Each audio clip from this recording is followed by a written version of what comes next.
Honey, in 3, 2, 1. Alright. Alright, so Moose is here again. Yeah, with us.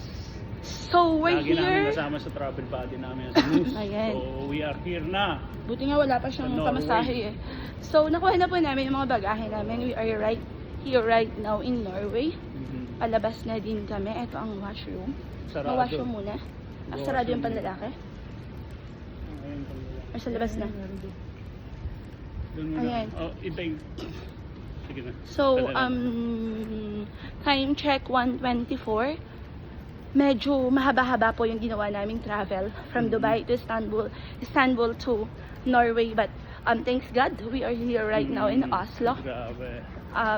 Message ko lang si Gretch, shout out sa'yo. Shout out sa immigration ng Norway. At Sobra. pinagdudahan na naman si Cheryl. Oo, kung siya ba lagi yun nilang talaga. tayong pinagdududahan sa Iniscan pa immigration. talaga, tinelescope pa yung ano yun. Ang tagal. Microscope pa yung picture niya, baka pegi daw yung kanyang Parang Lang hindi siya, sila no? naniniwala na ako na naman yun.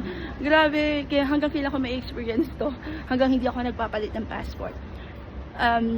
Medyo hindi sila naniniwala yatang ako yun. From 96 kg to 73 kg o saan ka pa. Alright, so with that, sobrang salamat. Umihi muna si Ariel. We'll see you. Update. Thank you.